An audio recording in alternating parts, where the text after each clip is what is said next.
ஹாய்ங்க, welcome to அன்னை homemade food products. இன்றைக்கி fresh batch sambar பொடி தாங்க ரெடி பண்ணிகிட்ருக்கேன்.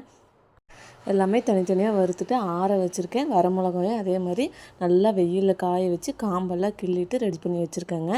ஆறினோன்னா நல்லா ஃபைன் பவுடரை அரைச்சிட்டு பேக் பண்ண வேண்டியதாங்க.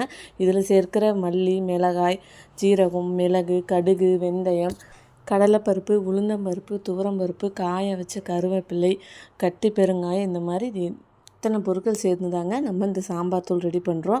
நம்ம சாம்பார் தூள் சாம்பார் மட்டும் இல்லைங்க, புளிக்குழம்பு, வத்தக்குழம்பு, மீன் குழம்பு, இது எல்லாத்துக்குமே மல்லித்தூள், மிளகாத்தூள் கூட சேர்த்து நம்ம சாம்பார் தூளும் ஒவ்வொரு ஸ்பூன் கலந்து வச்சு பாருங்கள். குழம்பு ரொம்ப டேஸ்ட்டாக இருக்குங்க.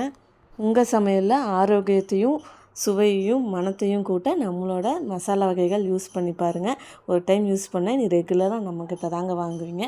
சாம்பார் பொடி மட்டும் இல்லைங்க, மல்லித்தூள், மிளகாத்தூள், வாகை மரச்சேக்கில் ஆட்டின எண்ணெய் வகைகள், சத்து மாவு, உளுந்தங்கஞ்சி மாவு, ராகி மாவு, மொத்தம் இத்தனை ப்ராடக்ட் நம்ம சேல் பண்ணிகிட்ருக்கோங்க. நம்ம ப்ராடக்ட்டில் எது தேவைப்பட்டாலும் ஸ்க்ரீனில் தெரிகிற வாட்ஸ்அப் நம்பரில் மெசேஜ் பண்ணுங்கள்.